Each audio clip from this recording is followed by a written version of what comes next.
자, 이제는 주목 2기업으로 넘어가 보도록 하겠습니다. 오늘은 사실 그 빅테크 기업들의 실적이 사실은 메인이었던 하루였기 때문에 오늘은 조금 가볍게, 가벼운 건지 모르겠지만 가볍게 가보도록 하겠습니다. 네, 다국적 운송업체 페덱스 간밤에 6% 주가가 올랐는데요. 페덱스도 사실은 코로나 팬데믹의 대표적인 수혜주 중 하나였죠. 전자상거래가 늘면서 당연히 이 배송에 대한 수요도 늘었던, 하지만 엔데믹과 함께 이제 성장성이 둔화가 되고 수익성이 둔화가 되는 이런 흐름들이 좀 나오면서 시장에서 우려를 샀던 그런 항목이죠. 게다가 이제 경기 침체가 또 이렇게 같이 맞물리면서 이제 되게 시장에서 우려가 컸던 페덱스인데, 페덱스에 대해서 간밤에 두 개의 증권사에서 긍정적인 보고서가 동시에 나왔습니다. 꼭 둘이 짠 듯이 내용도 뭐 거의 똑같이 나왔거든요. 그래서 그 내용을 정리를 해드리려고 하는데요. 자, 뭐라고 했냐? 비용 통제를 강화하기 시작했다 페덱스가. 이것은 매우 좋은 징조다라고 이야기를 하고 있습니다. 일단 시티에서는요, 크리스티안 웨더비 애널리스트가 투자 의견 중립에서 매수로 상향 조정을 하면서 목표 주가를 190에서 240달러로 26% 높였습니다. 추가 상승 여력 한 12% 있다고 보고 있고요. 여기에 뒤질세라 뱅크 오브 아메리카의 켄 호엑스터 애널리스트도 똑같이 기존 중립에서 매수로 높이고 목표 주가를 204에서 233달러로 14% 상향 조정했습니다. 추가 상승 여력 역시 약 9% 있다고 좀 이야기를 하고 있습니다. 자, 페덱스 어떤 기업? 모르게 다시 아시지만 최근 이슈와 함께 잠깐 정리해 드릴게요. 1971년 설립된 다국적 운송업체다라고 보시면 될 것 같고, 사업 포트폴리오는 크게 한 4파트로 요약을 해볼 수가 있을 것 같은데요. 익스프레스, 이게 전체 매출에서 약 49% 차지를 합니다. 그러니까는 국제 운송일 텐데 약 220여 개 국가의 운송 서비스를 제공을 하고 있고, 연결된 공항만 650개에 달한다고 합니다. 그래서 요 항공 택배, 국제 운송용 항공기만 약 700여 개를 보유하고 있는 것으로 알려져 있습니다. 자, 그 다음 페덱스 그라운드도 전체 매출에서 약 35%, 36% 차지를 하는데요. 이건 그냥 미국과 캐나다 지역을 중심으로 한 택배 서비스, 이렇게 이해를 하시면 될 것 같아요. 당일 배송도 가능한 요인데 약 10만여 개의 운송 차량 운영을 하고 있는 것으로 전해지고 있습니다.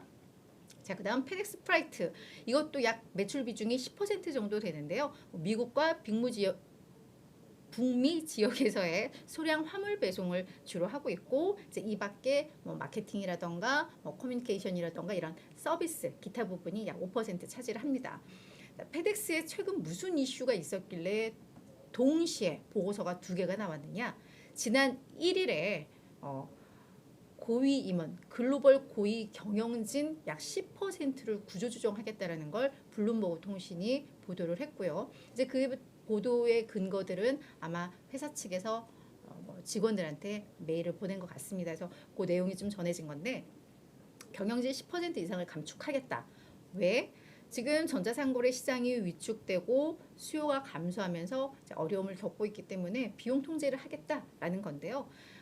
그래서 이 비용 통제도 비용 통제지만 지난 1월부터 배송료도 거의 6.9% 인상을 했거든요. 그러니까 배송료는 높이면서 이제 비용도 줄이겠다라는 건데, 이 비용을 올 한 해만 23억 달러를 줄이겠다라는 계획하에 지금 구조조정 하나가 있고요.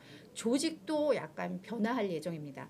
효율적이고 민첩한 조직으로 변화시키겠다라고 하면서 일부 팀과 기능을 통합하는 과정을 들어가고 있고요. 일부 사무실도 이제 폐쇄를 하고 있고, 그러면서 이제 비행기 운항을 약간 좀 축소하는, 그래서 불필요하게 막 띄우지 않고 일부분은 그냥 주차를 하면서 여기에서 드는 이제 비용들을 좀 줄여 나가겠다라는 건데, 이런 것들을 통해서 약 10억 달러의 비용을 감축하겠다. 그래서 총 연간 23억 달러 줄이겠다라고 이제 발표를 한 겁니다.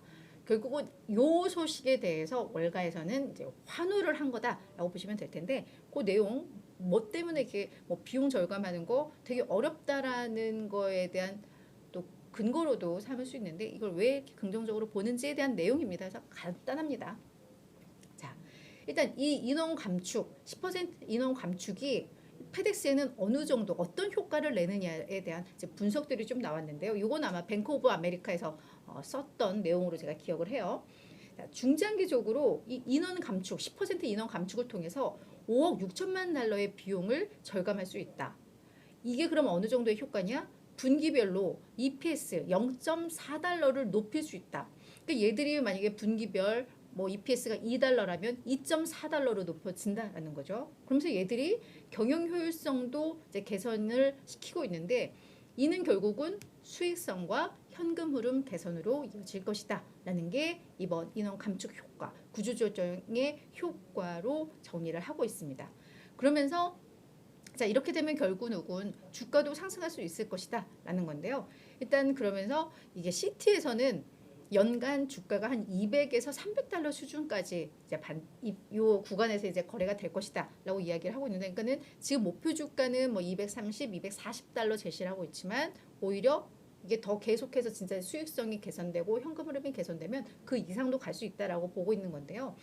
일단 페덱스가 실적에 대한 우려, 앞으로 전망에 대한 우려 때문에 주가가 많이 하락을 했었잖아요. 예전에 미리 막 먼저 공개하고 하면서.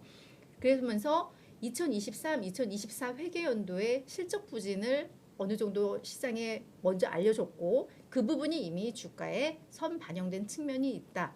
그래서 이제 앞으로 떨어지기보다는 오를 가능성이 있다라고 보는 거고요. 또 하나 주가 반등으로 보는 그 배경으로 하나를 어제 발표가 나왔던 1월 ISM 제조업 구매 관리자 지수 PMI 지수가 이제는 바닥 가능성이 있다라고 이야기를 하면서 이 페덱스의 주가와 요 ISM PMI 지수와의 상관관계가 실제로 있었다라고 이야기를 하고 있습니다.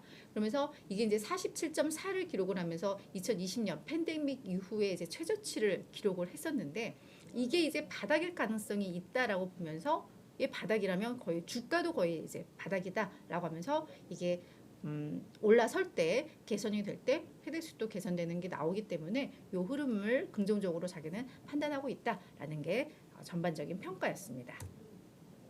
자, 그러면 월가 전반적인 의견은 좀 어떤가라고 봤더니요. 월가 애널리스트 32명 중에 15명이 페덱스에 대해서는 매수 의견 유지하고 있습니다. 약 47%의 비중이죠. 다만 여전히 팬데믹 이후 경기 침체에 대한 여파가 좀 우려된다라고 해서 중립의 의견을 제시하고 있는 게 절반은 좀 넘고 있는 상황입니다. 근데 다만 이제 목표 주가의 흐름에서도 좀 재밌는 게 발견이 좀 되는데요. 보시면 아시겠지만 작년 하반기 4분기 무렵에 실적에 대한 경고 계속 나오면서 목표 주가 완전 뭐 수직 하락한 거 보이실 거예요. 제가 한번 체크를 해보자면 요때 정도, 그죠? 요때 주가도 떨어지면서 목표 주가도 동반 좀 하향 조정이 좀 됐었던 그런 흐름이 나오고 있는데, 그게 보시면 아시겠지만 지금 목표가의 상단이 240달러입니다. 그러니까 CT가 사실은 제일 높은 목표가를 지금 제시를 하고 있는 건데, 이 상단 요 파랑색 요 파랑색이 아니라 민트색 상단은 별로 변화가 없는데요.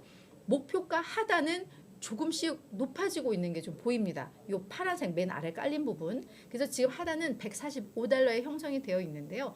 조금씩 그래도 목표가를 아주 부정적으로 봤던 애널들도 약간씩 올리고 있는 이 추세가 이제 확인이 되고 있다라는 겁니다. 그래서 아직까지는 뭐 중립과 매수 의견이 약간은 분분한 흐름이지만 목표가 하단이 높아지고 있다는 것은 또 긍정적인 좀 신호로 볼 수는 있는 그런 상황인 것 같습니다.